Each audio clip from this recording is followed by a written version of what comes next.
प्रभु के भवन में जो आने का मौका है, कहीं पर भी जाने से बहुत उत्तम है। हालेलुया।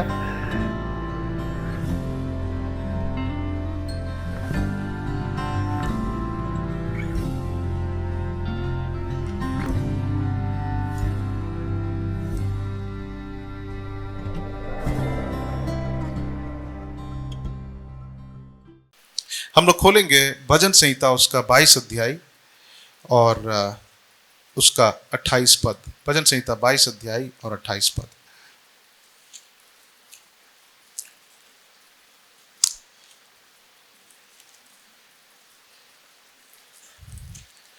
और आज का संदेश ये है कि परमेश्वर हमारे जीवन में जो आशीष है, या तो हम कह सकते हैं कि अगर आप चाहते हैं कि परमेश्वर का राज्य हमारे जीवन में हो, प्रभु शासन करे, प्रभु राज करे जीवन के हर क्षेत्र में।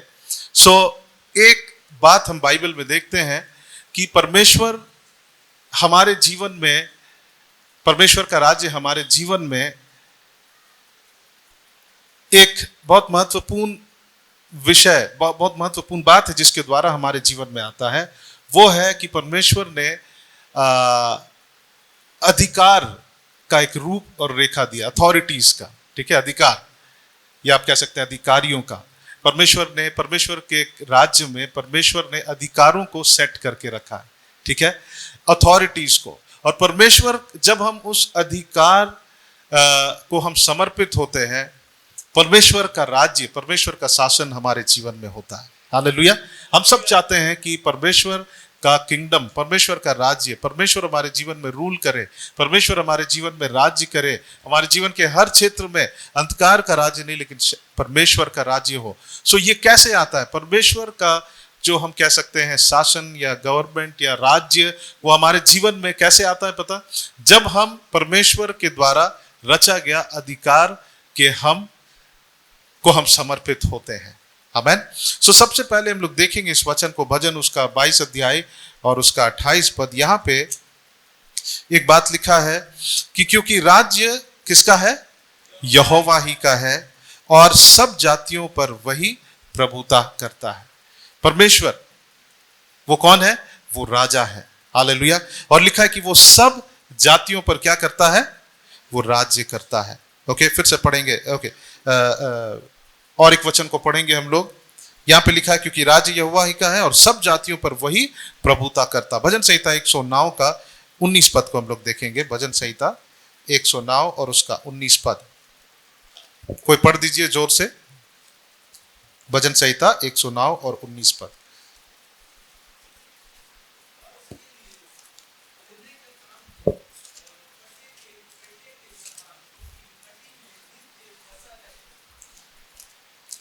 एक 103 का 19 पद। यहां लिखा है, यहोवा ने तो अपना सिंहासन स्वर्ग में स्थिर किया है और उसका राज्य पूरी सृष्टि पर है। आमेन। तो सबसे पहले परमेश्वर कौन है?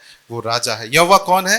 वो राजा है। और परमेश्वर ने अपने अधिकार, अपने राज्य में परमेश्वर ने अधिकार का रूप रेखा को दिया है। हालेलुया। हमारे परिवार के लिए, हमारे कलीसिया के लिए, ओके, चर्च के लिए और मसीह के देह के लिए। और हम डिफरेंट एरियाज में देखेंगे कि कैसे परमेश्वर ने अधिकारियों को सेट किया है। पर प्रभु राजा है और उनके अधिकारी हैं। परमेश्वर ने अधिकार का रूपरेखा को दिया है। और जब हम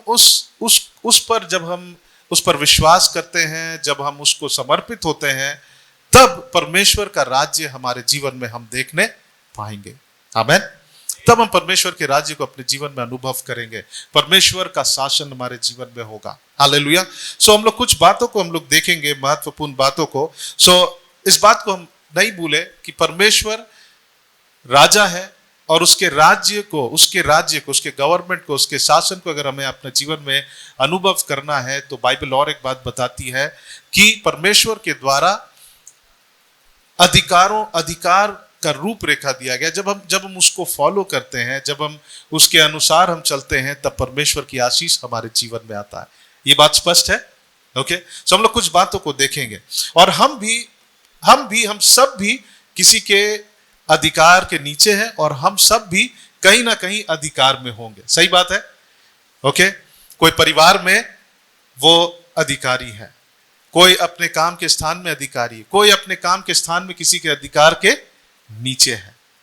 और बाइबल के अनुसार जब हम इन परमेश्वर के द्वारा दिए गए अधिकार का जो हम कह सकते हैं स्ट्रक्चर है या रूपरेखा, उसके अनुसार जब हम चलते हैं, तब परमेश्वर की आशीष हमारे जीवन, यानी परमेश्वर का राज्य, परमेश्वर का शासन हमारे जीवन में होगा। हालेलुया, आमीन। हम लोग खोलेंगे पहला कुरिन्थियों उसका 11 अध्याय का 3 पद को खोलेंगे। पहला कुरिन्थियों की पत्री उसका 11 अध्याय और उसका 3 पद। पहला कुरिन्थियों की पत्री उसका 11 अध्याय और उसका 3 पद। यहां पे लिखा है, परंतु मैं चाहता हूं कि तुम यह जान लो कि हर एक पुरुष का सिर कौन है? मसीह है। और स्त्री का सिर पुरुष है, और मसीह का सिर परमेश्वर है। ओके। फिर जब हम 11 पद को पढ़ते हैं, तो भी प्रभु में ना तो स्त्री बिना पुरुष और ना पुरुष बिना स्त्री के है, क्योंकि जैसे 13 पद को पढ़ेंगे, ओके 12 पद को पढ़ेंगे, क्योंकि जैसे स्त्री पुरुष से है वैसी पुरुष स्त्री के द्वारा है, परंतु सब वस्तुएं किससे है? परमेश्वर से है। सो यहां पर हम देखते हैं परमेश्वर ने एक अंग्रेजी में एक शब्द है, आप लोग में से बहुत कोई जानते होंगे, हायरार्की। ओके, मतलब कि एक स्ट्रक्चर है, एक रूपरेखा है अधिकार का। बाइबल में लिखा है, यहां पे हम जब देखते हैं लिखा है परिवार में लिखा है कि परंतु मैं चाहता हूं कि तुम यह जान लो कि हर एक पुरुष का सिर कौन है? मसीह है। और स्त्री का सिर कौन है? पुरुष है। ओके। और लिखा है कि और मसीह का सिर कौन है? परमेश्वर है। यीशु मसीह के विषय में जब हम देखते हैं तो यीशु मसीह हम त्रिएक परमेश्वर की आराधना करते हैं। सही बात है। और यीशु मसीह पिता, पुत्र और पवित्र आत्मा, वो तीनों अलग अलग नहीं है, लेकिन उनके जो फंक्शन है, उनके कार्य अलग हैं। और यीशु मसीह को यहां पे पुरुष के ऊपर क्या बनाया गया है? सर बनाया गया है। लेकिन यीशु मसीह भी अपने पिता को क्या है? अधीन है। लिखा है यीशु मसीह जो उसका सर कौन है? परमेश्वर है, पिता है, प्रभु है। हालेलुया। और फिर बाइबल में लिखा है कि पुरुष का सिर कौन है? मसीह है। घर में जो हेड है वो कौन है? कौन है? आप लोग मुंह खोल के बोल सकते हैं कौन है? पुरुष है। और जोर से बोलिए, कौन है? स्त्री लोग भी बोलेंगे और पुरुष लोग भी बोलेंगे। ठीक है। घर में जो है हेड कौन है? वो पुरुष है। और पुरुष का हेड कौन है? मसीह है। और मसीह का सर कौन है? परमेश्वर है, पिता है। ओके। जब हम इसको आगे पढ़ेंगे, 11 पद को पढ़ेंगे, यहां लिखा है तो भी प्रभु में ना तो स्त्री बिना पुरुष और ना पुरुष बिना स्त्री के है। आगे जब हम पढ़ते हैं, क्योंकि जैसे स्त्री पुरुष से है वैसे पुरुष स्त्री के द्वारा है। आमीन। सो पुरुष और स्त्री दोनों एक दूसरे पर क्या है? निर्भर है, डिपेंडेंट है। ना पुरुष बड़ा है ना स्त्री छोटी है। लेकिन घर में परमेश्वर का अधिकार का रूपरेखा क्या है? स्ट्रक्चर क्या है? कि घर का हेड कौन है? वो पुरुष है। हालेलुया। और बाइबल बताता है कि पत्नी को अपने पति के क्या रहना है? अधीन रहना है। और लेकिन बाइबल यह भी बताता है कि पुरुष को, पति को अपनी पत्नी को क्या करना चाहिए? आदर करना चाहिए। हालेलुया। और अपनी पत्नी को रिस्पेक्ट करना चाहिए, उसका ख्याल रखना चाहिए। सो उसी तरह से यीशु मसीह भी है। मसीह हमारे पुरुष का क्या है? वो सर है, लेकिन वो भी पिता के क्या है? अधीन है। हालेलुया। सो हम इस स्ट्रक्चर को हम देखते हैं कि यीशु मसीह के विषय में देखते हैं कि वो इस पृथ्वी पर आए, वो हमारा प्रभु है, लेकिन इस पृथ्वी पर उसने क्या किया पता है? हमारे प्रायश्चित के लिए पिता की योजना को, उद्देश्य को वो क्या किया? पूरा किया। वो हमारे और आपके लिए क्रूस पर अगर जब मरे, उन्होंने क्या किया? अपने पिता का अधीन रहना सीखा। बाइबल बतलाता है कि वो पूरी तरह से शून्य हो गए, वो पिता के अधीन हो गया। सो यीशु मसीह अपने पिता को क्या किए? वो अपने पिता को सबमिट किए। जब हम इस परमेश्वर के दिए गए अधिकार का रूपरेखा को जब हम फॉलो करते हैं, ओके, पत्नी इक्वली पति के क्या है, बराबर है। परमेश्वर के हर एक आशीष के, परमेश्वर के साथ इवन रिलेशनशिप, हमारे यहाँ ऐसा नहीं होता है कि जो स्त्री लोग हैं वो चर्च में आके आराधना नहीं कर सकती है। कर सकते हैं या नहीं कर सकते?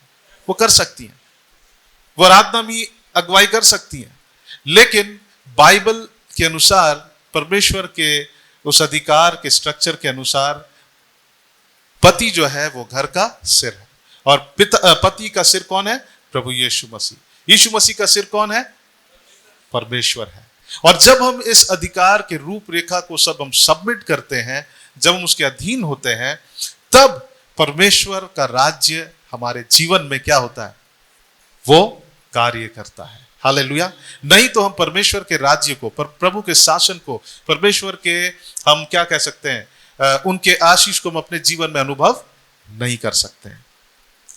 हमें परमेश्वर के अधिकार को रिस्पेक्ट करना है, उनके अथॉरिटी का जो स्ट्रक्चर है उसका पालन करना है। हालेलुया। इसका ये मतलब नहीं है कि जो पति है वो मतलब कि घर का एक छोटा, मतलब कह सकते हैं कि राजा है, वैसा नहीं है। वो ऐसा नहीं है कि वो शासन, मतलब उनको घर में सबको दबा के रखेगा, इसका ये मतलब नहीं है। लेकिन बाइबल ये बताता है कि हमें पति, घर में जो स्त्री है उसको अपने पति के अधीन होना है।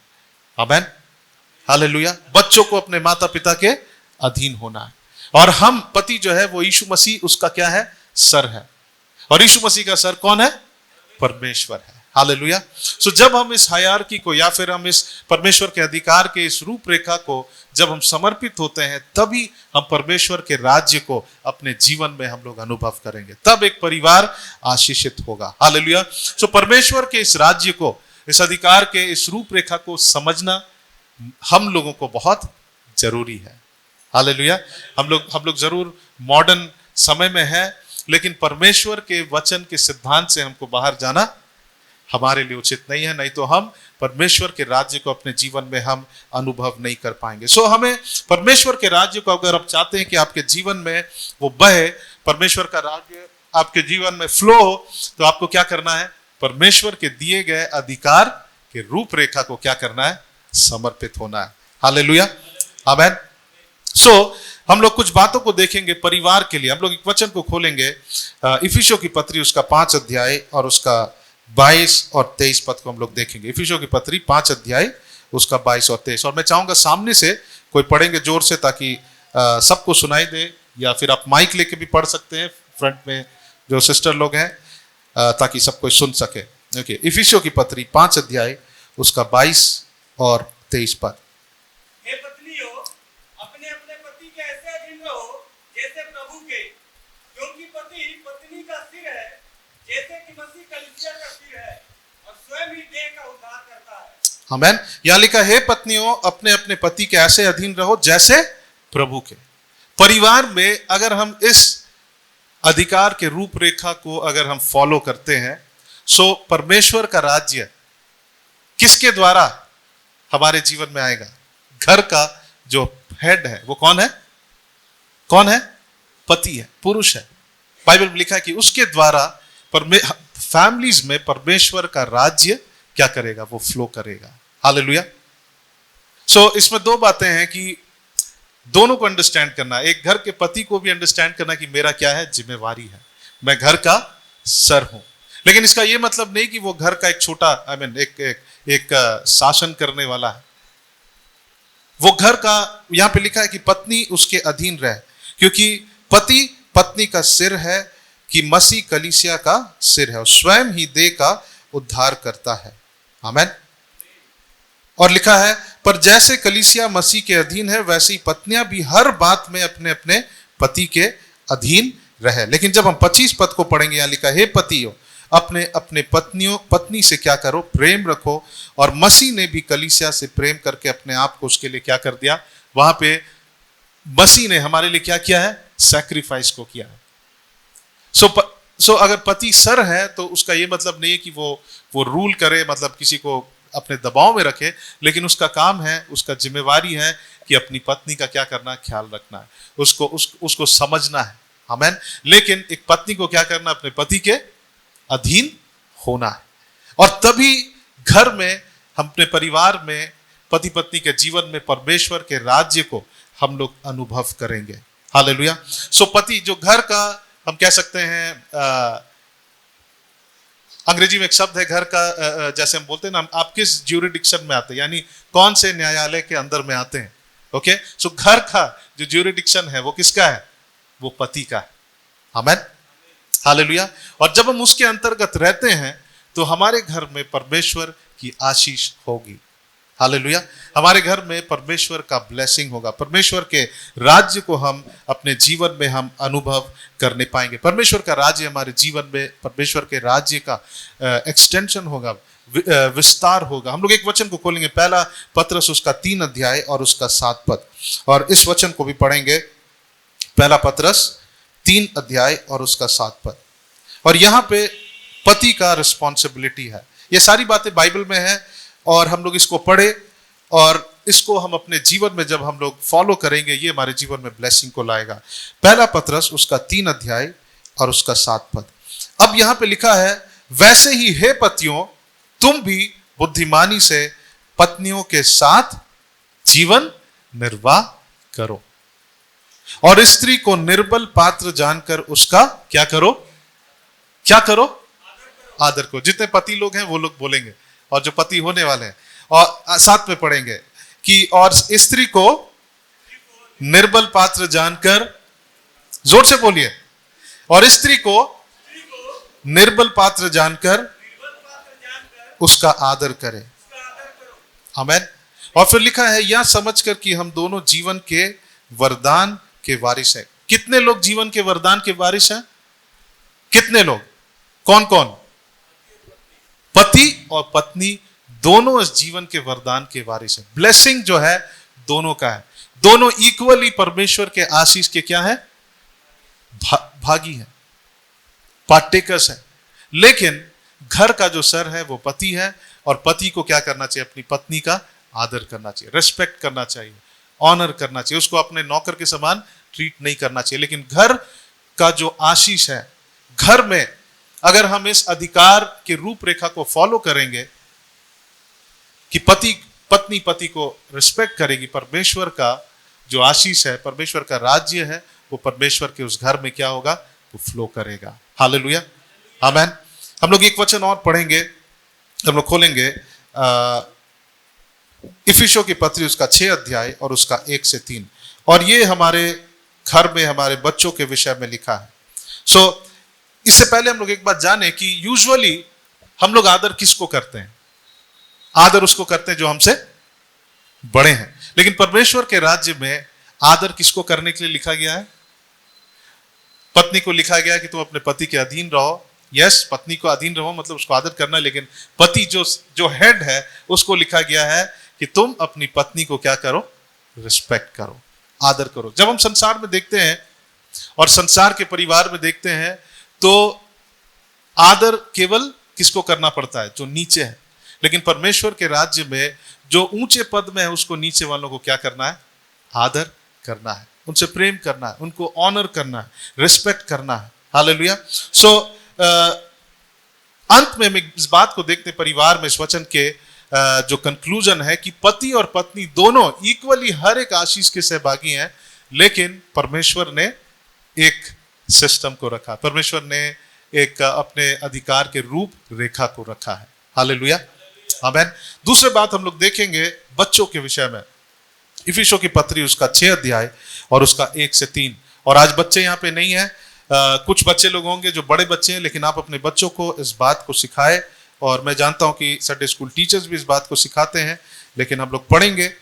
और हम सब भी बच्चे हैं अपने माता पिता के, और हमें भी इन बातों को जानना। लिखा, हे बालको, प्रभु में अपने माता पिता के क्या बनो? आज्ञाकारी बनो, क्योंकि यह उचित है। अपने माता और पिता का आदर कर, यह पहली आज्ञा है, जिसके साथ प्रतिज्ञा भी है, और तेरा भला हो और तू धरती पर बहुत दिन क्या रहे? जीवित रहे। आमीन, हालेलुया। सो यहां पर बच्चों से कहा जा रहा है कि तुम अपने माता पिता का क्या करो? आदर करो। जब हम लोग पढ़ लिख कर बड़े हो जाते हैं, डेफिनेटली हम अपने माता पिता से ज्यादा ज्ञानी हैं। सही बात है। यहाँ पे बहुत लोग पढ़ाई कर रहे हैं, आप अपने माता पिता से ज्यादा जानेंगे, उनसे ज्यादा हमारे पास नॉलेज होगा, अंडरस्टैंडिंग होगा, समझ होगा। लेकिन इसका यह मतलब नहीं है कि हम अपने माता पिता को क्या करें, डिसरिस्पेक्ट करें। जो परमेश्वर, अगर आप चाहते हैं कि परमेश्वर का राज्य आपके जीवन में बहे, परमेश्वर का राज्य आपके जीवन में आप उसे अनुभव करें, तो सबसे पहले आपको जानना है कि परमेश्वर के राज्य में परमेश्वर ने अधिकार के रूपरेखा को दिया है। और यहां पे लिखा है कि बच्चों को अपने माता पिता का क्या करना है, आदर करना, उनको हाईली एस्टीम करना, यानी कि बहुत ऊंचे स्तर पर उनको उनका सम्मान करना चाहिए। आमीन। बहुत ऊंचे स्तर पर उनका सम्मान करना चाहिए। जब हम ऐसा करते हैं, परमेश्वर का राज्य तब हमारे जीवन में क्या होगा, बहेगा। हालेलुया। सो अगर आप ज्यादा जान ले, हम पढ़ लिख कर बड़े हो जाते हैं और हमारे पास ज्यादा ज्ञान, ज्यादा बुद्धि है, लेकिन हम अपने माता पिता को कम नहीं आके, हो सकता है वो स्टिल अभी वो छोटा काम कर रहे हैं, हम उनसे बहुत बड़े हो गए, हम हमारा स्टैंडर्ड बढ़िया है, लेकिन हम अपने माता पिता का आदर करें। और जब हम ऐसा करेंगे तब हमारे जीवन में परमेश्वर का राज्य बहेगा। हम लोग कई लोगों को जानते हैं जो शादी से पहले बहुत अच्छे अच्छे नौकरियों में, परमेश्वर ने पहले अच्छे थे, माता पिता का आदर करते थे। जब विवाह हो गया उसके बाद वो लोग बड़े बड़े पद पर चले गए, उसके बाद अपने माता को, अपने पिता को वो आदर नहीं करते। हम उनके जीवन में देख सकते हैं कि ब्लेसिंग नहीं है। ये परमेश्वर का सिद्धांत है, प्रिंसिपल जो होता है उसको हम लोग बदल नहीं सकते। सिद्धांत को आप बदल सकते हैं क्या? नहीं। तो जैसे जैसे आत्मिक सिद्धांत, जैसे शारीरिक सिद्धांत है, फिजिकल प्रिंसिपल जिसको बोलते हैं, वैसी परमेश्वर के वचन में, प्रभु के राज्य में आत्मिक सिद्धांत है। उदाहरण के लिए हम लोग यहाँ पे इसको क्यों लटकाए हैं, प्रोजेक्टर को, पंखा को क्यों लटकाए हैं? कौन सा सिद्धांत काम करता है? गुरुत्वाकर्षण का सिद्धांत काम करता है। क्या होता है कि अगर हम उसे निकाल दे वो क्या हो जाएगा, गिर जाएगा। आप लोग सब चेयर में क्यों बैठे हैं? आपका चेयर जमीन में क्यों है? क्योंकि वहां गुरुत्वाकर्षण का सिद्धांत काम कर रहा है। आप उसको बदल नहीं सकते। अगर उसको बदलना है, उसमें और एक सिद्धांत को आपको अप्लाई करना पड़ेगा। उसको बोलते हैं अपथ्रस्ट फोर्स, यानी कि ऐसा चीज, ऐसा मशीनरी लगाना जिससे कि आपका चेयर उड़ने लगे। एरोप्लेन जो है उसमें जो सिद्धांत काम करता है, प्रिंसिपल, उसमें एक जो सिद्धांत काम करता है उसको बोलते हैं अपथ्रस्ट फोर्स। वो भी एक सिद्धांत है। और जब हम उस सिद्धांत का इस्तेमाल करेंगे तब एरोप्लेन क्या होता है, ऊपर उठता है। इन सिद्धांतों को हम बदल नहीं सकते। उसी तरह से परमेश्वर के सिद्धांत में हेर फेर करके हम अपने जीवन में परमेश्वर के राज्य को अनुभव नहीं कर सकते। सो जो बच्चे हैं, ओके, हम बड़े भी होने के बाद अपने माता पिता के क्या है, बच्चे। अगर हमें उनसे ज्यादा ज्ञान है, फिर भी जब हम उनसे वार्तालाप करें, हम आदर के साथ करें। उनको ऐसा नहीं बोले अरे तुमको कुछ नहीं पता है, तुम अनपढ़ है, गंवार है। हमें हमेशा अपने माता पिता का क्या करना चाहिए, आदर करना चाहिए। जब हम नीचे पढ़ेंगे, यहां पे जो माता पिता है उनके विषय में लिखा है। जो बच्चे हैं उनको अपने माता पिता क्या करना, आदर करना, बड़े ऊंचे स्तर से उनको सम्मान करना है, उनको रिस्पेक्ट करना। मुझे लगता है कि मसीह परिवारों में ऐसा नहीं होता है, लेकिन जो गैर मसीह होते हैं वहां पर बच्चे अपने माता पिता का बहुत आदर करते हैं। सही बात है। बट मसीह परिवार में हम लोग कम देखते हैं, जबकि प्रभु यीशु मसीह, परमेश्वर इस बात को कह रहे हैं कि हमें अपने माता पिता का आदर करना, और परमेश्वर के जो बच्चे हैं, संतान हैं, स्पेशली उनको उनसे भी ज्यादा अपने माता पिता का आदर करना है। हालेलुया। रिस्पेक्ट करना। एक समय आता है कि जब बच्चे बड़े हो जाते हैं, उनको विवाह कर लेना पड़ता है। उस समय वो अपने, बाइबल में लिखा है कि तुम अपने माता पिता को छोड़कर अपने पति पत्नी एक दूसरे के साथ हो जाएंगे। वहां पे माता पिता अब को वो स्टिल आदर कर रहे हैं, लेकिन उनसे इमोशनली, शारीरिक रीति से, मानसिक रीति से अब वो इंडिपेंडेंट है, वो अपने निर्णयों को ले सकते हैं। लेकिन इसका ये मतलब नहीं कि वो उसका आदर नहीं करें। उनको स्टिल उनका ख्याल रखना है, उनको रिस्पेक्ट करना है। वो शायद अपने निर्णयों को, शायद नहीं, वो निर्णयों को ले सकते हैं। पति को अपनी पत्नी के साथ डिस्कस करके अपने निर्णयों को लेना है। पति को अपने मम्मी के पास जाकर निर्णय नहीं लेना है, लेकिन पति को अपनी पत्नी के साथ लेना। बट बाइबल बतलाता है कि स्टिल हमको अपने माता पिता का क्या करना है, आदर करना है, सम्मान करना है। अब माता पिता के विषय में लिखा है माता पिता क्या है? अधिकारी है। यहां पे बच्चों को हमने देखा वो उनके अधीनता में, उनके अधिकार के नीचे है। यहां पे लिखा है, हे बच्चे वालों, 4 पद, अपने बच्चों को क्या ना दिलाओ? रिस ना दिलाओ। यानी डू नॉट प्रोवोक, उनको प्रोवोक नहीं करना चाहिए, उनको रिस नहीं दिलाना चाहिए। यानी अगर हम कुछ सिखा रहे हैं तो उनको हमको तोड़ना नहीं चाहिए। उनको जब हम सीख देते हैं, उनको गुस्सा दिलाना नहीं चाहिए, लेकिन उनको सीख देना है। हम स्ट्रिक्ट हो सकते हैं, लेकिन एक होता है कि स्ट्रिक्ट होकर हद से ज्यादा उनको क्या करना? तोड़ देना, उनको रिस दिलाना, उनको गुस्सा दिलाना। तो लिखा है, बच्चे वालों, अपने बच्चों को रिस ना दिलाओ, परंतु प्रभु की शिक्षा। हमें क्या करना है?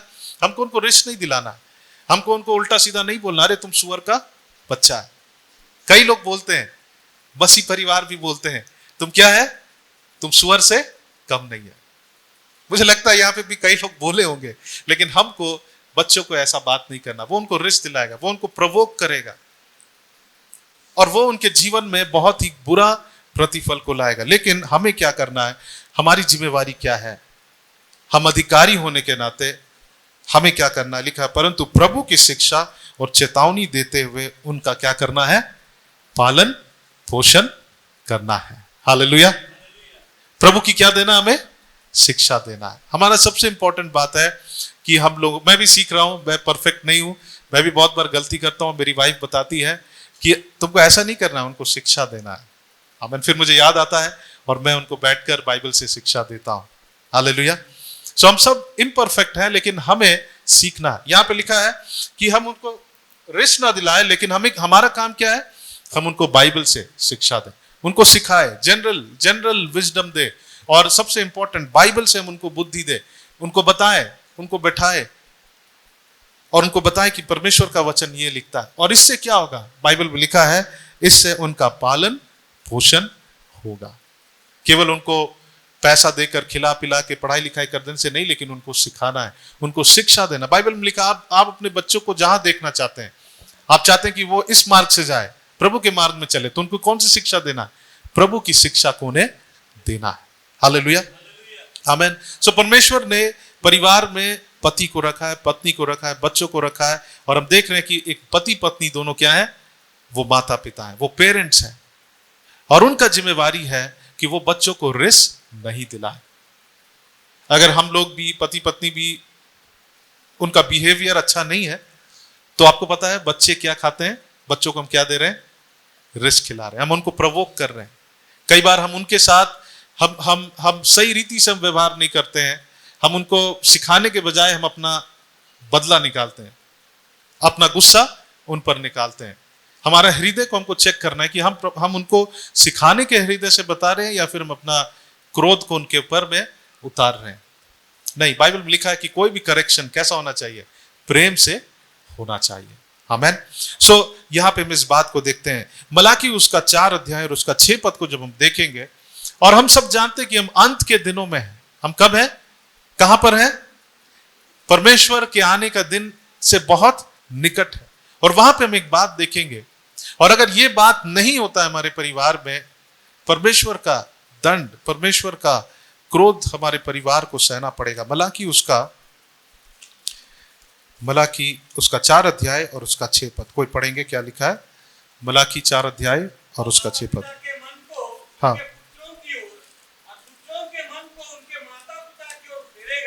हाँ। यह क्या लिखा है? वह माता पिता के मन को उनके पुत्रों की ओर, ओके, और फिर लिखा है, और पुत्रों के मन को उनके माता पिता की ओर क्या करेगा? फिरेगा। ओके। और अगर ऐसा नहीं हो तो लिखा है, ऐसा नहीं हो कि मैं आकर पृथ्वी का क्या कर दूं? सत्य नाश कर दूं। अगर परिवार उस अधिकार के रूपरेखा के अनुसार नहीं चल रहे हैं, तो परिवार क्या होगा? वो नाश होगा। परमेश्वर का आने का दिन निकट है। आने से पहले हम अपने परिवार में उस अधिकार के रूपरेखा को हम क्या करें? ठीक करें। हालेलुया। कई बार हम लोग डिपेंडेंट होते हैं कि कोई और हमारे बच्चों को सिखाएगा, टीचर्स हमारे बच्चों को सिखाएंगे। नहीं, परिवार में माता पिता को अपने बच्चों को सिखाना है। हालेलुया।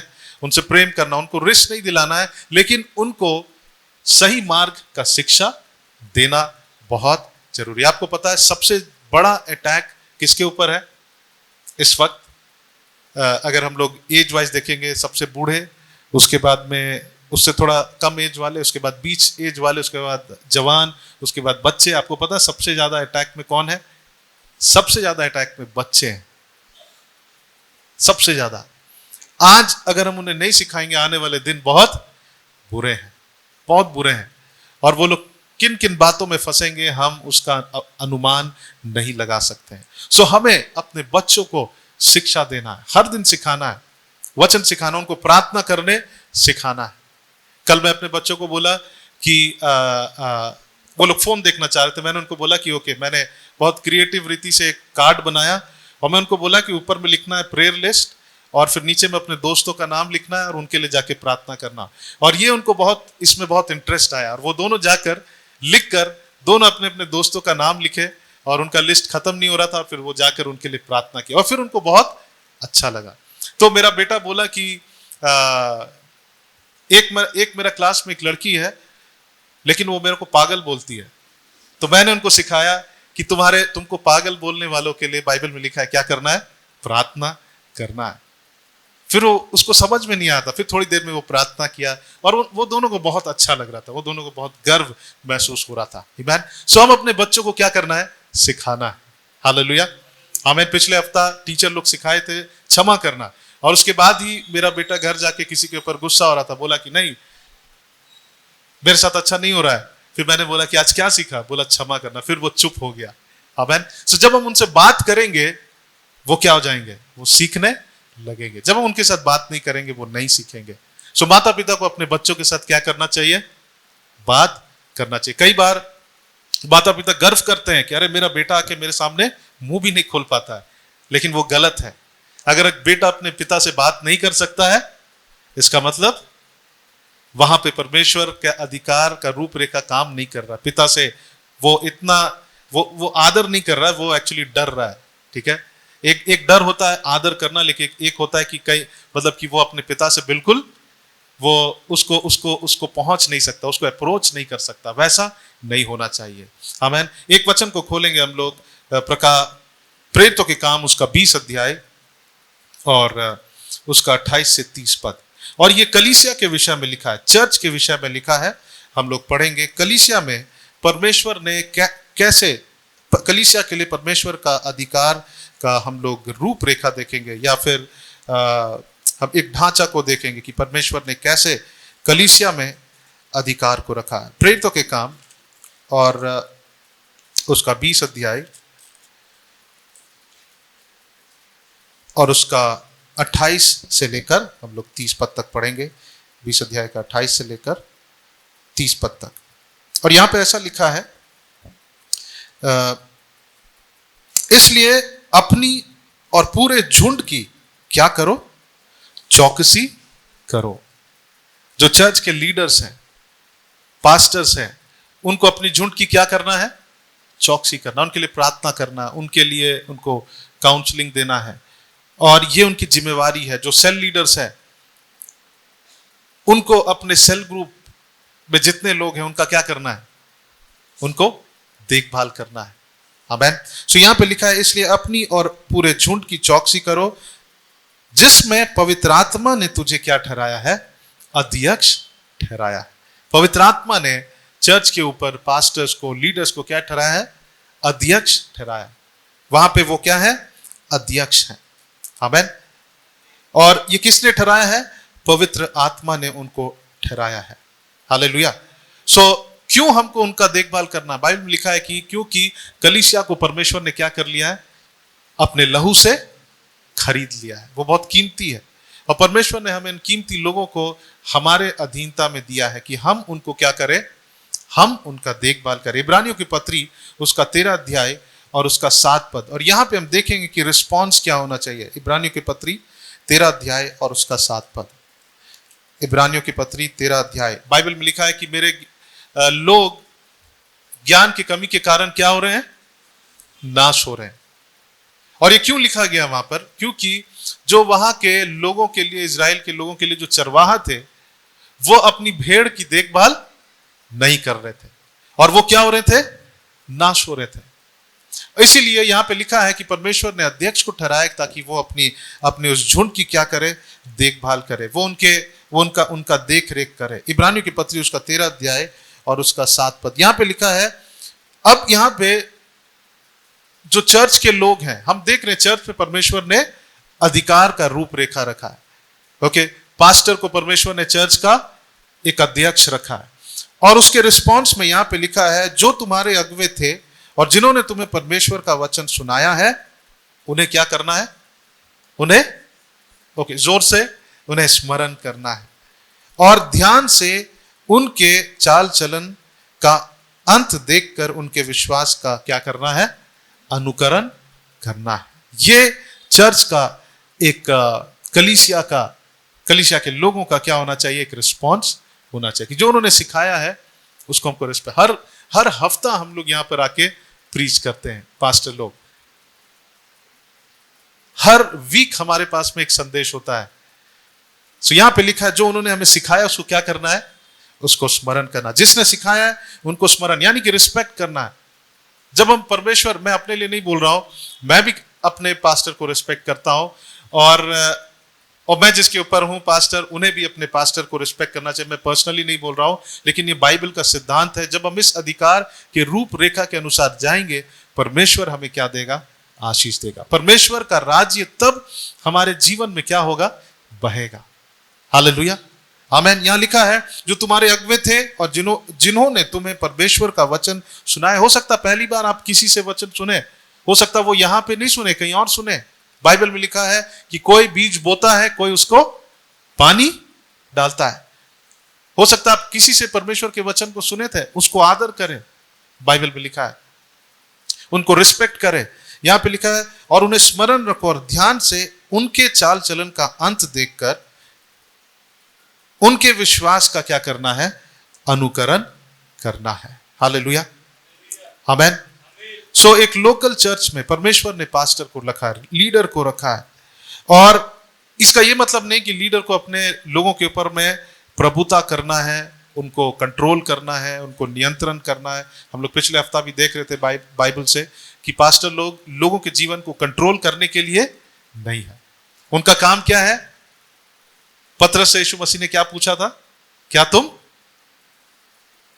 किनकी ख्याल रखोगे? क्या हमारा काम है कि हम लोगों को खिलाए, उनको देखभाल करें, उनको खिलाए, परमेश्वर के वचन को उनके जीवन में बोए। लेकिन जो बिलीवर्स है, उनके जीवन में हम शासन करने के लिए नहीं है। आमीन। और अगर आप भी लीडर हैं, आप भी सेल लीडर हैं, हम किसी के जीवन को कंट्रोल करने के लिए नहीं है। अगर आप में से कोई सेल लीडर है और आपको ऐसा लगता है कि हम कंट्रोल कर सकते हैं, नहीं, हम उनके जीवन को नियंत्रण करने के लिए नहीं। हमारा काम है कि हम उनकी देखभाल करें। कैसे देखभाल कर सकते हैं? हम उनके लिए प्रार्थना कर सकते हैं, हम उनको काउंसल कर सकते हैं, उनको हम उत्साहित कर सकते हैं, हम उनको गिरने से फिर उठा सकते हैं। और उसी तरह से चर्च के विषय में लिखा है कि हम अपने पास्टर्स के, अपने लीडर्स को क्या करना है? आदर करना है। ये बात मुझे लगता है कि नॉर्थ में, हमारे नॉर्थ इंडिया में हम लोग बहुत कम देखते हैं। जब हम साउथ में जाते हैं, लोग अपने पास्टर्स को क्या करते हैं? बहुत रिस्पेक्ट करते हैं। वो लोग उनको प्रभु नहीं मानते हैं, लेकिन उनको क्या करते हैं? रिस्पेक्ट करते हैं, उनको आदर करते हैं, उनके बातों को मैंने जैसे कहा कि पास्टर किसी जीवन को नियंत्रण करने के लिए नहीं है, लेकिन उनका देखभाल करने के लिए, आत्मिक जो है नर्चरिंग है, पालन पोषण करने का काम उनका है। और विश्वासियों का काम है कि वो उनको क्या करे? आदर करे, रिस्पेक्ट करे। हालेलुया, आमीन। सो हम लोग एक बात को देखते हैं कि इब्रानी उसका 5 अध्याय और उसका 12 और 13 पद में जब हम पढ़ेंगे, पहला थिस्सलुनीकियों उसका 5 अध्याय और 12 और 13 पद, और 1-2 वचनों को हम लोग देखेंगे। कोई पढ़ दीजिए, पहला थिस्सलुनीकियों 5 अध्याय 12 और 13 पद। मैं पढ़ देता हूं। यहां लिखा है, हे भाइयों, हम तुमसे विनती करते हैं कि जो तुम में परिश्रम करते हैं, और ये किसके विषय में कहा जा रहा है? जो आप में वचन को बांटने के लिए परिश्रम करते हैं, सिखाने के लिए जो कार्य को करते हैं, जो हार्ड वर्क करते हैं, और प्रभु में तुम्हारे अगुवे हैं और तुम्हें शिक्षा देते हैं, उनका तू क्या करना? सम्मान करना। परमेश्वर ने अधिकारी चर्च के लिए अधिकार का रूपरेखा को दिया है, अथॉरिटी का, और उसके लिए हमको क्या करना है, जब हम उस अधिकार के अधीन में होते हैं, जब हम उस अधिकार के रूपरेखा और उसके सिस्टम के अनुसार चलते हैं, परमेश्वर के राज्य को हम अपने जीवन में फ्लो होते हुए देखें। कई लोग हैं प्रभु के दासों को रिस्पेक्ट नहीं करते, अपने चर्च में जाते हैं, अपने पास्टर को आदर नहीं करते हैं, और हम देख सकते हैं उनके जीवन में परमेश्वर का राज्य उनके जीवन में फ्लो नहीं होता है। परमेश्वर के राज्य उनके जीवन में हम लोग नहीं देख सकते। आपको पता है दाऊद ने सॉल को क्या किया, रिस्पेक्ट किया। कब तक रिस्पेक्ट किया? वो उसके साथ बुरा भी कर रहा था तब भी उसको आदर किया। यह काम हमारा नहीं कि हम किसी से बदला ले, परमेश्वर उन बातों का देखभाल करेगा, लेकिन जब परमेश्वर ने हमारे ऊपर किसी को नियुक्त किया है, हमारा काम क्या है? हमारा काम है कि हम अपने सिखाने वालों को क्या करें, आदर करें। इवन जो आपके सेल लीडर्स हैं, मैं आपको बताना चाहता हूं, कई लोगों को शायद लगता होगा कि अरे सिर्फ पास्टर क्यों नहीं आ रहा है। हम लोग सेल लीडर्स को रखे हैं, वो भी चर्च की ओर से वो क्या है, वो एक लीडर्स है, उनका भी आदर करें, उनका भी सम्मान करें। हम नहीं बोले अरे ये कौन आ रहा है, ये तो लड़का है। यिर्मयाह भी कौन था? वो लड़का था, लेकिन परमेश्वर ने उसे चुना था। प्रभु ने कहा कि मैं इसे भविष्यवक्ता के रूप में चुना हूं। मूसा को जब परमेश्वर के राज्य का काम करना था, परमेश्वर के लोगों की अगुवाई करना था, जब बहुत सारे लोग थे, मूसा सबके पास, आप कल्पना करें कि सेल मीटिंग हर दिन होता है सबके घर में, और सबके घर वो जा सकता था क्या? नहीं। परमेश्वर ने उसे बोला कि तुमको जो आत्मा मिला है उनमें से कुछ आत्माओं को लेकर मैं उन लोगों में डालूंगा जिसको तुम चुनोगे। आमेन। सो जो लोग सेल लीडर्स जो यहां से नियुक्त किए गए हैं, परमेश्वर हमने उनके लिए प्रार्थना किया है और वो लोग नियुक्त किए गए, परमेश्वर की आत्मा उनके अंदर भी है, हमें उनको भी क्या करना चाहिए? आदर करना चाहिए। हालेलुया, आमेन। और बाइबल बताता जब हम ऐसा करते हैं, परमेश्वर हमारे जीवन में आशीष को लाता है। ये परमेश्वर के राज्य का अधिकार का क्या है? रूपरेखा है। एक वचन को खोलेंगे, पहला पत्रस उसका 5 अध्याय का 1 से लेकर 5 पद तक पढ़ेंगे।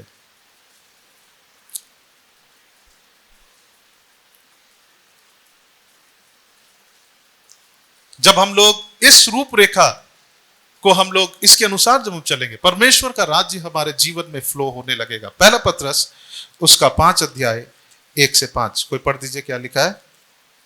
पहला पत्रस उसका 1 अध्याय। जो प्राचीन है, हाँ, मैं उनके समान प्राचीन और मसीह के दुखों का गवाह और प्रकट होने वाली महिमा में सहभागी होकर उन्हें यह समझाता हूँ कि परमेश्वर के उस झुंड की जो तुम्हारे बीच में है रखवाली करो, और यह दबाव से नहीं परंतु परमेश्वर की इच्छा के अनुसार आनंद से और नीच कमाई के लिए नहीं पर मन लगाकर। जो लोग तुम्हें सौंपे गए हैं उन पर अधिकार न जताओ, वरन झुंड के लिए आदर्श बनो। जब प्रधान रखवाला प्रकट होगा तो तुम्हें महिमा का मुकुट दिया जाएगा जो मुरझाने का नहीं। इसी प्रकार हे नवयुवकों, तुम भी प्राचीनों का दिन रहो, वरन तुम सब के सब एक दूसरे की सेवा के लिए दीनता से कमर बांधे रहो, क्योंकि परमेश्वर अभिमानियों का विरोध करता है परंतु दीनों पर अनुग्रह करता है। आमेन। सो यहाँ पे जो अधिकारी लोग हैं, लीडर्स लोग हैं, पास्टर्स लोग हैं, उनके लिए लिखा गया। क्या लिखा गया? तुम में जो प्राचीन है, मैं उनके समान प्राचीन और मसीह के दुखों का गवाह और प्रकट होने वाली महिमा के में सहभागी होकर उन्हें यह समझाता हूं कि परमेश्वर के उस झुंड की जो तुम्हारे बीच में है, जितने सेल लीडर्स है, ये उनके लिए है। जो आपके झुंड है उनकी क्या करना है? रखवाली करना है। और फिर लिखा है, और यह किससे नहीं करना है?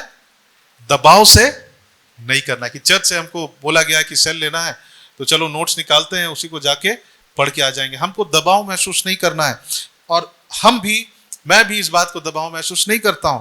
इसे कैसे करना है? परंतु परमेश्वर की इच्छा के अनुसार कैसे करना है? आनंद से करना है। कैसे करना है?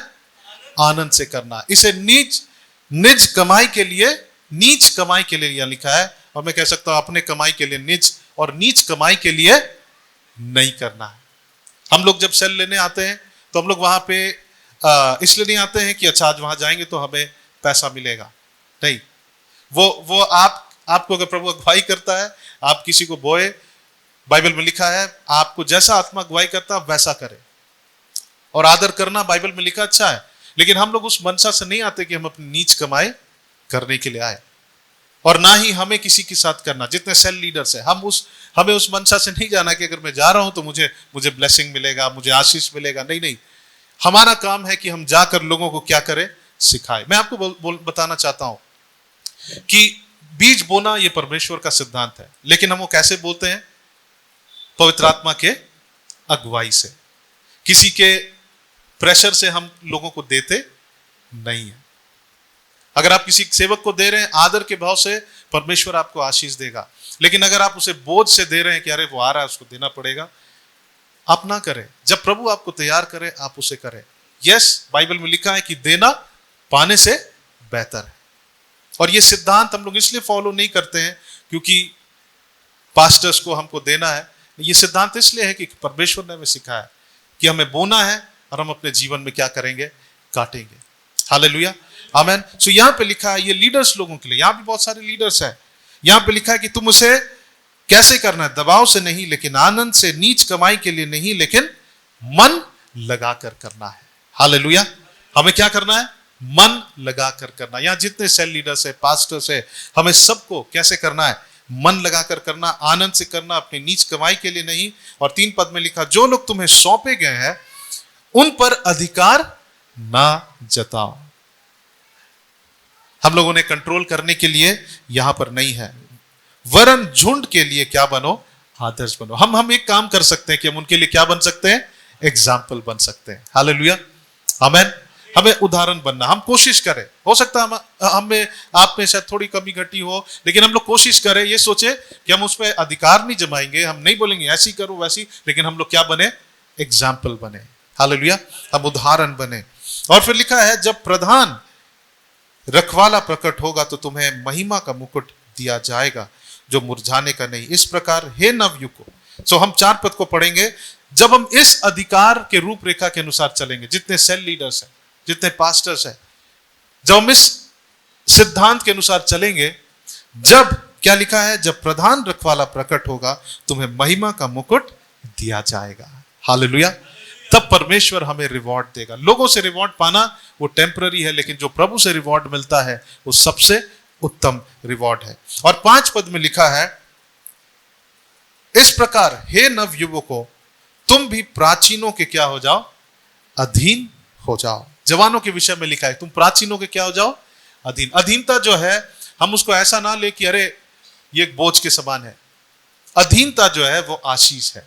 हालेलुया, किसी अधिकार पर परमेश्वर के राज्य में जो अधिकार का रूपरेखा है उसके अधीन होना वो हमारे लिए क्या है, आशीष का कारण है। वो हमारे लिए बोझ नहीं है। अगर आपको वो बोझ लगता है तो आप अपने जीवन में परमेश्वर की आशीष को आप अनुभव नहीं कर पाएंगे। बाइबल में लिखा है, हम लोग पिछले हफ्ता अधिकार के विषय में पढ़ रहे थे, हमको जो प्रभु ने अधिकार दिया है, वहां लिखा है जब हम परमेश्वर के अधीन होंगे तो शैतान भी हमारे अधीन होगा। हम जितना हमारा अधीनता का लेवल है उतना शैतान हमारे अधीन होगा। आमेन। सो यहां पे लिखा है, अब लिखा है इस प्रकार हे नवयुवकों तुम भी प्राचीन के अधीन रहो, वरन तुम सब एक दूसरे के सेवा के लिए दीनता से कमर बांधे रहो। यहां क्या लिखा है कि परमेश्वर के अधिकार का रूपरेखा ऐसा है कि पास्टर लीडर है और बिलीवर्स जो है उनको सम्मान करना है, उनके बातों को सीखना है, उनका अनुसरण करना। यहाँ पे जवानों के विषय में लिखा है तुम अपने लीडर्स के क्या रहो, अधीन रहो, उनको रिस्पेक्ट करो, उनके अधीनता में रहो। और लिखा है यहाँ पे तुम एक दूसरे के भी क्या रहो, एक दूसरे के भी अधीन रहो। जो लीडर्स है वो भी किसके अधीन रहे, किसको रिस्पेक्ट करे, जो उनसे छोटे हैं, और जो छोटे हैं वो भी अपने बड़ों के क्या करें, रिस्पेक्ट करें। हालेलुया, आमेन। और जब हम इस अधिकार के रूपरेखा को फॉलो करेंगे परमेश्वर का राज्य को हम अपनी कलीसिया में हम देखने पाएंगे। हालेलुया। मैं विश्वास करता हूं कि हमारी कलीसिया वैसा है, हमें सिखाया गया है, हमारे अंदर वो बीज बोया गया है, और जो नए लोग आ रहे हैं वो इस वचन से सीख सकते हैं। जब हम इस अधिकार के जो रूपरेखा प्रभु ने दिया उसके अनुसार चलेंगे, परमेश्वर इस कलीसिया में हमको क्या करेगा, आशीषित करेगा। लिखा है कि कमर बांधे रहोगे, क्योंकि परमेश्वर अभिमानियों का विरोध करता है परंतु दीनों पर क्या करता है, अनुग्रह करता है। हालेलुया। जो जवान लोग आते हैं उनको एल्डर्स को रिस्पेक्ट करना है। जब जवान लोग सुबह चर्च आते हैं वो चेयर को पोंछते हैं ताकि एल्डर्स लोग आकर बैठे। लेकिन अगर एल्डर्स को भी पोंछना पड़े तो उसमें कोई प्रॉब्लम नहीं होना चाहिए। होना चाहिए क्या? नहीं होना चाहिए। हम कर सकते हैं, हम भी पोंछ सकते हैं। आमीन। अगर जवान लोग पोंछ रहे हैं, एल्डर्स भी पोंछ सकते हैं, क्योंकि बाइबल में लिखा हम एक दूसरे का अधीन रहे, एक दूसरे को रिस्पेक्ट करें, एक दूसरे की सेवा करें। जरूर पास्टर एक अध्यक्ष है, लेकिन वो सेवा करने के लिए, यीशु मसीह सेवा लेने के लिए नहीं लेकिन सेवा देने के लिए आए। हालेलुया।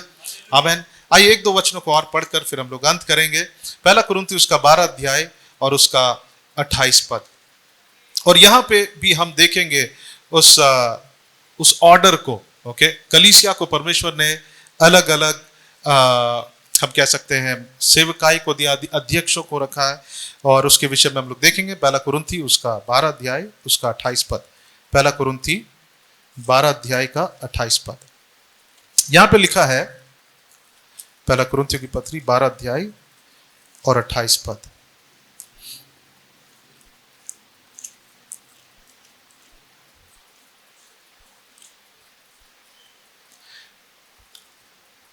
और परमेश्वर ने कलीसिया में अलग अलग व्यक्ति को क्या किया है?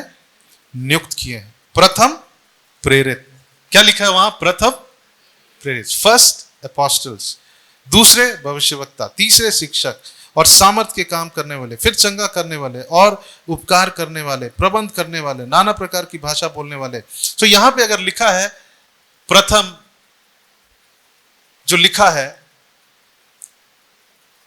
वो क्रम अनुसार लिखा गया है, ठीक है।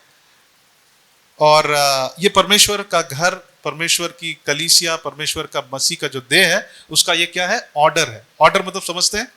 ऑर्डर मतलब कि ये क्रम दिया गया है, ठीक है, एक हायरार्की दिया गया है। प्रथम लिखा गया है वो क्या है? प्रेरित है, दूसरे भविष्यवक्ता, तीसरे शिक्षक, फिर सामर्थ के काम करने वाले, चंगा करने वाले, उपकार करने वाले। सो हम यहाँ पे देख रहे हैं कि सब जो है अलग अलग उनका क्रम दिया गया है, लेकिन सब बराबर है। आमीन। और ये सब किस लिए है? ये अपने लिए नहीं है। ये किस लिए है? ताकि कलीसिया को क्या करे? वो प्रशिक्षित करे, इक्विप करे, ताकि वो लोग जाकर परमेश्वर के राज्य के कार्य को करने पाए। हालेलुया। आमीन। सो यहां पर सबकी गिफ्ट्स अलग हैं, वरदान अलग है। हो सकता क्रम अनुसार वो लोग अलग है, लेकिन सब बराबर है, सब बराबर है। परमेश्वर ने अधिकार में रखा है, डिफरेंट क्रम को दिया है, ऑर्डर को। जब हम लोग यहां पे आते हैं, चर्च सर्विस का भी क्या है? ऑर्डर है, ऑर्डर ऑफ सर्विस है। और यहां पे सबसे पहले वर्शिप टीम आता है, एक वर्शिप लीडर आता है, उसके बाद में फिर एक पास्टर आते हैं और वो ऑफरिंग के लिए प्रार्थना करवाते हैं। फिर उसके बाद लोगों को इनवाइट करते हैं टेस्टिमनीज के लिए, उसके बाद बच्चों को इनवाइट करते हैं स्क्रिप्चर्स बोलने के लिए, फिर उसके बाद संदेश होता है। वैसे ही परमेश्वर ने एक ऑर्डर को रखा है, क्रम को रखा है। और जब हम उस अधिकार के रूपरेखा को फॉलो करते हैं, है ना, परमेश्वर हमें क्या करता है? हमें आशीषित करता है। परमेश्वर के राज्य को हम अपने जीवन में अनुभव करने पाएंगे। हालेलुया। हमें उन लोगों को क्या करना है? आदर करना है। एक भविष्यवक्ता को हमें क्या करना है? आदर करना है।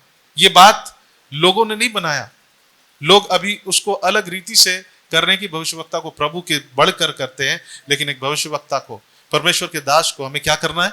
रिस्पेक्ट करना है, आदर करना है। सो इफिसी उसका 4 अध्याय का हम लोग जब 11 और 12 पद को पढ़ेंगे, इफिसियों की पत्री 4 अध्याय, यहां भी हम देखते हैं इफिसियों की पत्री 4 अध्याय 11 और 12 पद। यहां पे हम देखेंगे, उसने कुछ को प्रेरित नियुक्त करके, कुछ को भविष्यवक्ता नियुक्त करके, कुछ को सुसमाचार सुनाने वाला नियुक्त करके, और कुछ को रखवाले, कुछ को उपदेशक नियुक्त करके दे दिया है। जिससे क्या होगा? हो सकता है क्रम में सब अलग अलग हैं, हो सकता है कि प्रेरित लोग आए और यीशु मसीह की शिक्षा का बुनियाद को रखे। आपको पता है किसने रखा? प्रेरित लोगों ने रखा, ठीक है। उसके बाद जो आ रहे हैं वो क्या रख रहे हैं? एक एक ईटा के रद्दा को रख रहे हैं उस निर्माण के, परमेश्वर के राज्य के निर्माण में। हो सकता है क्रम अनुसार वो पहले होंगे, लेकिन यहां पे लिखा है उन सब का काम क्या है? जिससे पवित्र लोग सिद्ध हो जाए और सेवा का काम किया जाए और मसीह की देह क्या करे? उन्नति करे। अंग्रेजी में लिखा है to equip the church so that they go and do the work of the Lord. Hallelujah. इन सारे लोगों का काम क्या है? ताकि चर्च क्या हो? सिद्ध हो, और वो लोग परमेश्वर के काम के लिए क्या किए जाए? तैयार किए जाए। हालेलुया, आमेन। ये अपने विषय में हम कह सकते हैं कि बड़ाई करने के लिए नहीं कि मैं भविष्यवक्ता हूं, I am profit, I am apostle. कई लोग बोलते हैं ना कि मैं प्रॉफिट हूं, मैं अपोस्टल हूं। कई लोग ये घमंड से बोलते हैं। ये अपने आप का बड़ाई करने के लिए नहीं है, लेकिन ये किसके लिए है? ताकि कलीसिया सिद्ध हो और उनको इक्विप किया जाए, यानी उनको प्रशिक्षित किया जाए कि वो जाकर क्या करे? वो जाकर सेवा करे। हालेलुया, आमेन। सो पास्टर्स, प्रॉफिट्स, इवेंजलिस्ट, ये लोग कौन है? ये इक्विप करने वाले लोग हैं, यानी कि लोगों को सिखाने वाले लोग। और सेवा करने वाले कौन है? आप सब भी हैं। हालेलुया। जरूर उनको प्रॉफिट, भविष्यवक्ता, ये सब नाम दिया गया है, लेकिन पर वो ऑफिसेस है जहां जिसको परमेश्वर ने जैसा दिया है वैसे वो लोग कार्य करते हैं।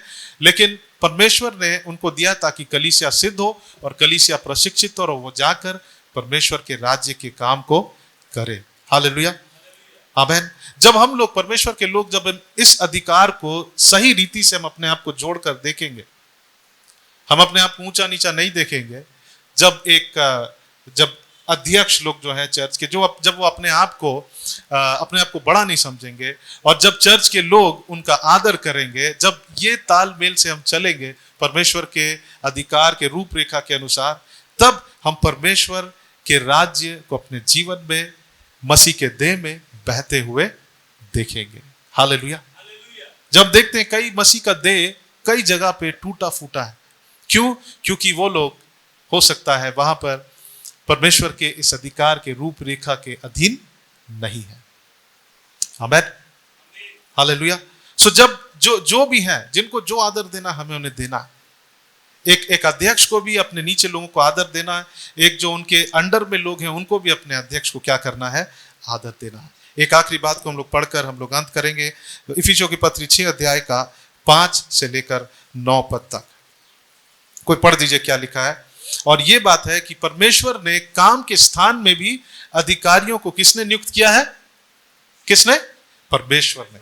आप स्कूल में काम कर रहे हैं, आप कंपनी में काम कर रहे हैं, कहीं भी काम कर रहे हैं, हमारे ऊपर परमेश्वर ने अध्यक्ष को अगर रखा है, अगर हम कहीं भी हमारे ऊपर अथॉरिटी है, हमको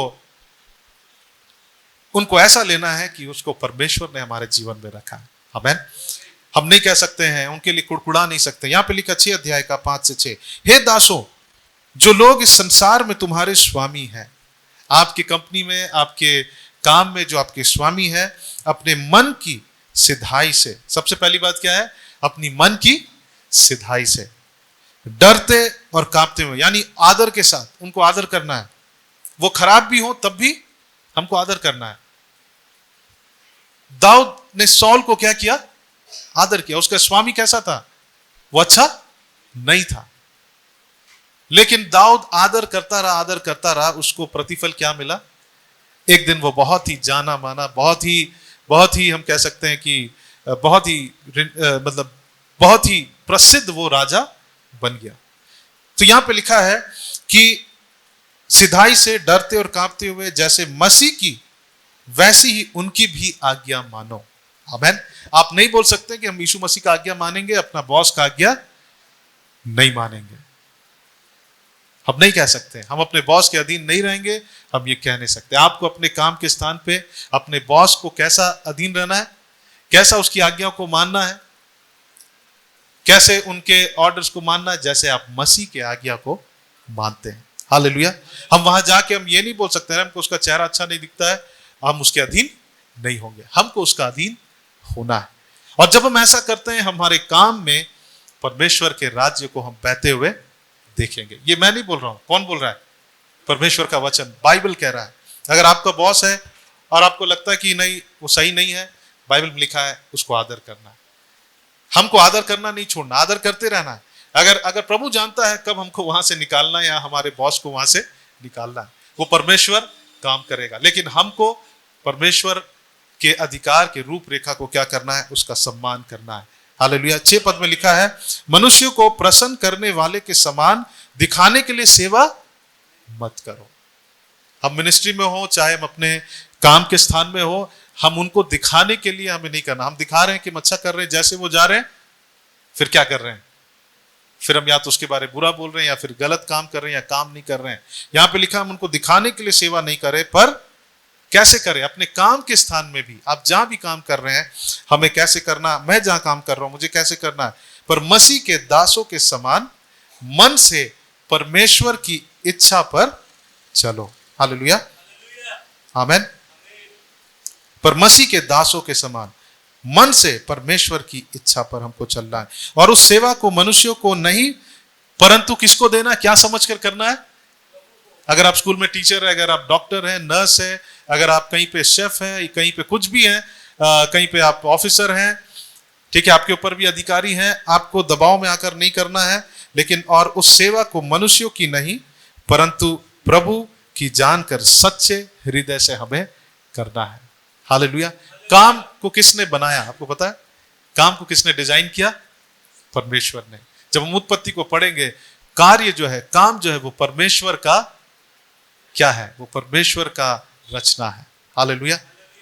और वहां पर जो हमारे अधिकारी हैं, हमें उनके साथ कैसे काम करना है। हम ऐसा ना करें कि हम उसके लिए कर रहे हैं, हमें यह करना है कि मैं प्रभु मैं आपके लिए कर रहा हूं। हालेलुया।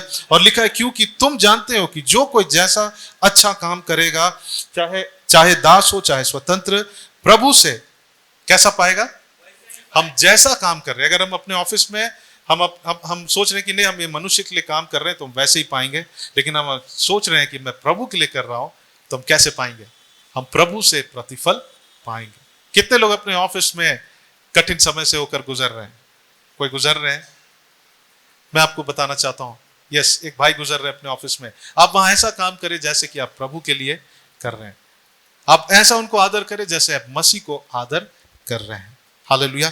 और लिखा है, अब लिखा है स्वामियों के विषय में। आप भी शायद कहीं अधिकारी होंगे, आप भी शायद कहीं अथॉरिटी में होंगे, एडमिन में होंगे। लिखा है हे स्वामियों, हो सकता है आपके नीचे 10-15 लोग काम करें। लिखा है हे स्वामियों, तुम भी धमकियां देना छोड़ दो।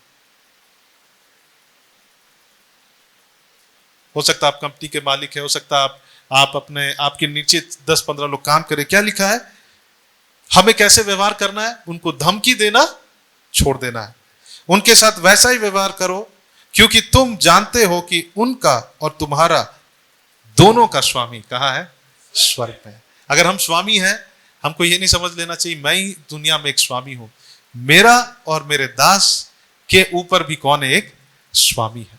समय ऐसा काम करना चाहिए, अगर हमारे नीचे लोग काम कर रहे हैं, हमको जानना चाहिए मेरे ऊपर भी स्वामी है। हमें लोगों को धमकियां नहीं देना चाहिए। हालेलुया। यूसुफ के विषय में हम लोग देखते हैं, जब हम उत्पत्ति 39 अध्याय को पढ़ते हैं, और वो अपने दास का क्या करता था? आदर करता था। और उसने परमेश्वर के अनुग्रह को उस निचले स्थानों में भी उसने पाया, जब वो हम कह सकते नौकर के समान था, और क्योंकि वो अपने दास के समान विश्वास योग्य था, उसे अपना जैसे वो कहा, उसकी पत्नी के साथ उसने गलत नहीं किया, अपने दास की पत्नी के साथ उसे बोला कि ये मेरा दास है, और वो जाना कि मेरे ऊपर भी स्वामी है। और उस निचले स्थानों में भी उसने परमेश्वर के अनुग्रह को देखा, और उसके बाद परमेश्वर ने उसे ऊंचे स्थान में भी बैठाया। हालेलुया।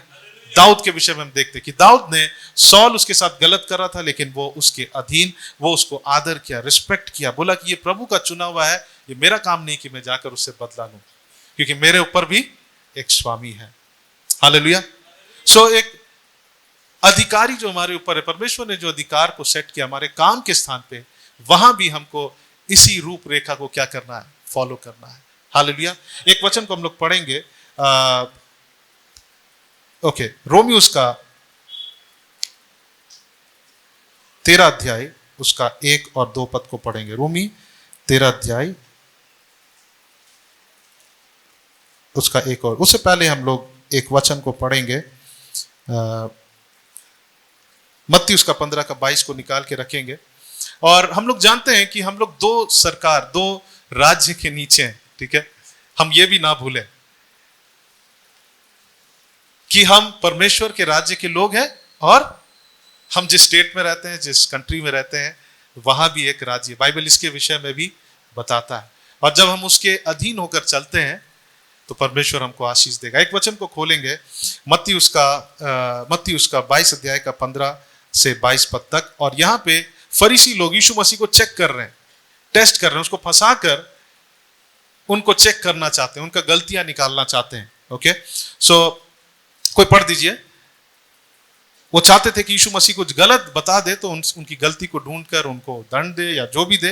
वो परमेश्वर के साथ, यीशु मसीह के साथ में वो ऐसा करना चाह रहे थे, षड्यंत्र को रच रहे थे। लेकिन यीशु मसीह एक बात को कहते हैं मत्ती, और वहां से हम एक बात को सीखेंगे। मत्ती 15 अध्याय और उसका 22 पद। मैं जल्दी खत्म करूंगा, बट हम इसको आज खत्म करके जाएंगे। यहां लिखा है मत्ती 22 अध्याय का 15 से 22, सॉरी मत्ती 22 अध्याय उसका 15 से 22। यहां लिखा है, तब फरीसियों ने जाकर आपस में विचार किया कि उसको किस प्रकार बातों से फंसाए। अतः उन्होंने अपने चेलों को हेरोदियों के साथ उसके पास यह कहने को भेजा, हे गुरु, हम जानते हैं कि उसको सच्चा है और परमेश्वर का मार्ग सच्चाई से सिखाता है और किसी की परवाह नहीं करता है, क्योंकि तू मनुष्यों का मुंह देखकर बातें नहीं करता। इसलिए हमें बता, तू क्या सोचता है, कैसर को कर देना उचित है कि नहीं। वो यीशु मसीह को फंसाना चाह रहे हैं। अगर यीशु मसीह कहेंगे कि सही है तो वो उन लोग बोलेंगे कि आप हमारे तरफ नहीं है, यहूदियों का साथ नहीं दे रहे, मतलब उनके साथ नहीं है, उनका विरोध में है। और अगर कह देंगे देना अच्छा है, देना नहीं अच्छा है, तो वो लोग जाके रोमियो को क्या कर देंगे, कंप्लेन करेंगे, देखो ये ऐसा कह रहा है। तो लिखा है, इसलिए हमें बता कि तू क्या सोचता है, कैसर को कर देना उचित है या नहीं। यीशु ने उनकी दुष्टता जानकर कहा, हे कपटियों, मुझे क्यों परखते हो, कर का सिक्का मुझे दिखाओ। तब वे उसके पास एक दिनार ले गए। उसने उनसे पूछा, यह छाप और नाम किसका है। उन्होंने उससे कहा, कैसर का है। तब उसने उससे कहा, जो कैसर का है वो कैसर को दो, जो परमेश्वर का है वो किसको दो, परमेश्वर को दो। जो प्रभु का है हम प्रभु को दे, और जो सरकार का है, जो हमको रिस्पेक्ट देना है, जो हमको जो उनके नियमों के अनुसार हमें चलना, हम उनके नियमों के अनुसार चले। लेकिन एक बात हम जाने, हमें परमेश्वर के राज्य के संतान होने के नाते उसके राज्य के समर्पित होना है, और हमारे देश में जो राज्य है उनके नियमों के अनुसार भी चलना है। लेकिन एक बात इंपॉर्टेंट है, अगर वो राज्य में ऐसी कोई कानून है जो हमारे परमेश्वर के वचन के विरोध है, तो हम उसका उल्लंघन कर सकते हैं। कर सकते हैं या नहीं? हाँ, हम कर सकते हैं, क्योंकि हम प्रभु के वचन के खिलाफ नहीं जा सकते हैं। आमीन। हमें आदर करना, रिस्पेक्ट करना, जो टैक्स सरकार को देना हमें देना है, जो रूल्स और रेगुलेशंस है। आप नहीं बोल सकते हम तो इसको वोट नहीं दिए, ये आ गया। आपको पता है परमेश्वर जिसको चाहता है उसे राज्य में रखता है। रोमी उसका 13 अध्याय का एक पद को जब हम पढ़ेंगे, रोमी उसका 13 अध्याय और एक पद जल्दी से पढ़ेंगे और फिर हम लोग अंत करेंगे। रोमी 13 अध्याय और उसका एक पद लिखा है यहाँ पे, हर एक व्यक्ति शासकीय अधिकारियों के अधीन रहे, क्योंकि कोई अधिकार ऐसा नहीं है। इवन हमारे देश में जो अधिकारी लोग हैं, इस वक्त जो अधिकारी हैं, वो ऐसा नहीं है जो परमेश्वर की ओर से ना हो। क्या लिखा है? जो परमेश्वर की ओर से ना। आपको लगेगा मैंने किसी को वोट नहीं दिया, मैं उसके अधीन नहीं रहूंगा। नहीं, जब उस गवर्नमेंट का कुछ रूल्स एंड रेगुलेशन से हमें फॉलो करना है, लेकिन किस हद तक करना हम लोग देखेंगे। और लिखा है, और जो अधिकार है वे परमेश्वर के ठहराए हुए हैं, इसलिए जो कोई अधिकार का विरोध करता है वह परमेश्वर की विधि का क्या करता है, सामना करता है। लेकिन हम लोग एक वचन को पढ़ेंगे, प्रेरितों के काम उसका 5 अध्याय को खोलेंगे। प्रेरितों के काम उसका 5 अध्याय और उस 4 अध्याय का 19 पद। प्रेरितों के काम 4 अध्याय और 19 पद, और इन 2 पदों को पढ़कर हम लोग अंत करेंगे। 4 अध्याय उसका 19 पद। ओके, यहां पे लिखा है, परंतु पतरस और यूहन्ना ने 18 पद को जो हम पढ़ेंगे, जब पतरस ये लोग प्रभु की शिक्षा को दे रहे थे, यीशु मसीह की शिक्षा को दे रहे थे, तो वहां पे अधिकारियों ने उन्हें बुलाया 18 पद में, और चेतावनी देकर कहा, यीशु के नाम से कुछ भी ना बोलना और ना सिखाना। परंतु पतरस और यूहन्ना ने उसको उत्तर दिया, तुम ही न्याय करो, क्या यह परमेश्वर के निकट भला है कि हम परमेश्वर की बात से बढ़कर तुम्हारी मान ले। जहां हमें परमेश्वर की बात का उल्लंघन करना पड़े, हमें वहां परमेश्वर का बात का पालन करना है। हालेलुया। और अगर हमें परमेश्वर की बात का उल्लंघन नहीं करना है, हमें जो परमेश्वर ने हमें जिस सरकार के अधीन में रखा, हमें उनका भी पालन करना है। हालेलुया। उनका भी सम्मान करना। लेकिन अगर ऐसी कोई बात है जो हमें परमेश्वर से दूर कर रहा है, तो हमको किसका बात सुनना है? परमेश्वर। 5 अध्याय का जब हम लोग 29 पद को पढ़ेंगे, लिखा है, पतरस कहता, तब पतरस और अन्य प्रेरितों ने उत्तर दिया, मनुष्य की आज्ञा से बढ़कर परमेश्वर की आज्ञा का पालन करना हमारा कर्तव्य है। हालेलुया। हम परमेश्वर के राज्य के लोग हैं, वहां पे अधिकार है, अधिकारी लोग को परमेश्वर ने नियुक्त किया है। और इस संसार का जो सरकार है, राज्य है, वहां भी अधिकारियों को किसने ठहराया है? बाइबल में लिखा, परमेश्वर ने ठहराया। हम उनका आदर करें, रिस्पेक्ट करें उन रूल्स एंड रेगुलेशंस का। लेकिन पतरस जो कहता है, अन्य प्रेरितों ने उत्तर दिया, मनुष्य की आज्ञा से बढ़कर परमेश्वर की आज्ञा का पालन करना ही हमारा क्या है? कर्तव्य है। हालेलुया। हालेलुया। और परमेश्वर के राज्य में डेमोक्रेसी नहीं है। आपको पता है परमेश्वर कौन है? राजा है। प्रभु अगर हमसे कहता है कुछ काम को करने के लिए, हम लोग मिलकर लोग मिलकर नहीं बोल सकते, प्रभु हम लोग सब चाह रहे हैं कि ये काम ऐसा नहीं होना चाहिए, ऐसा होना चाहिए। आप कर सकते हैं क्या? नहीं। क्या आपने प्रभु को राजा के रूप में चुना है? नहीं। बाइबल में लिखा है कि वो अनंत काल से अनंत काल तक का क्या है? वो राजा है। हालेलुया। आमेन। परमेश्वर राजा जो तय करता है वो हमें करना जरूरी है।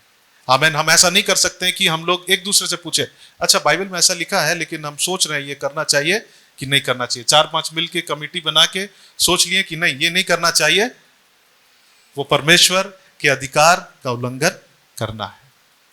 आमेन। परमेश्वर को कोई सजेशंस नहीं दे सकता, प्रभु को कोई ओपिनियन नहीं दे सकता है।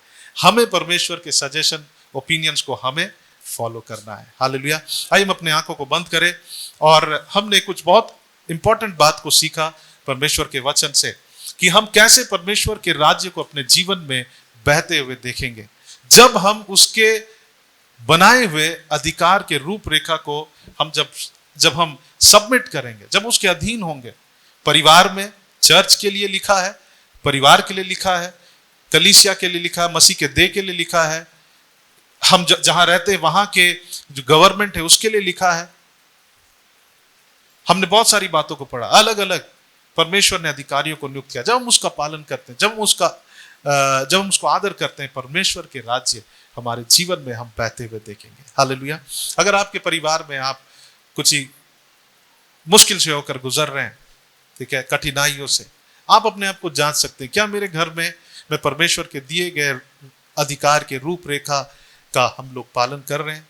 जब हम ऐसा करेंगे, परमेश्वर का राज्य को हम अपने जीवन में बहते हुए देखेंगे। हालेलुया। हम फ्लो होते हुए देखेंगे, आपके जीवन में ब्लेसिंग होगा, आशीष होगा।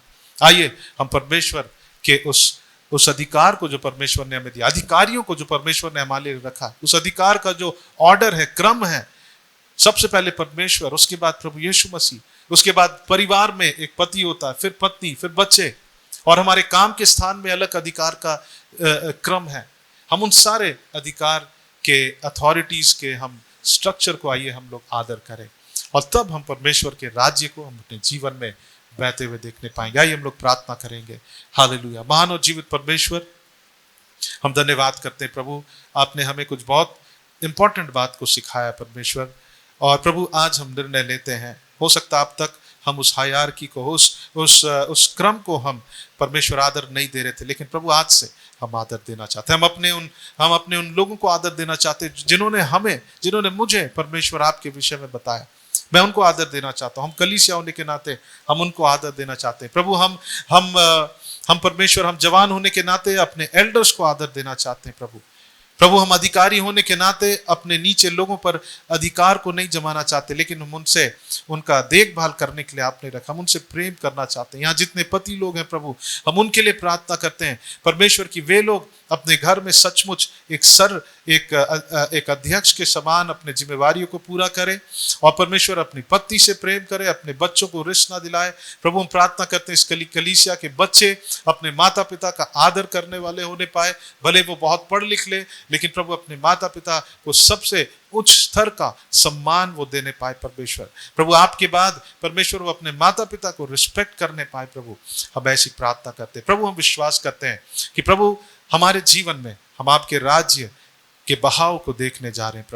प्रभु हमारे जीवन में बदलाव आ रहा है। प्रभु हमारे परिवार में प्रभु आप कार्य को करने जा रहे हैं, हमारे कलीसिया में आप कार्य को करने जा रहे हैं। प्रभु हमारे व्यक्तिगत जीवन में आप कार्य करने जा रहे हैं। प्रभु हमारे काम के स्थान में परमेश्वर आप हमारे जीवन में अद्भुत काम को करने जा रहे हैं, आप ब्लेसिंग को लाने जा रहे हैं। प्रभु थैंक यू जीसस, धन्यवाद यीशु। ये प्रार्थना और ये वचन के लिए हम धन्यवाद करते हैं प्रभु। पवित्र आत्मा और ये प्रार्थना आपके बेटे प्रभु यीशु मसीह के नाम से मांगते हैं, सुनिए और दया से ग्रहण करें। आमेन आमेन।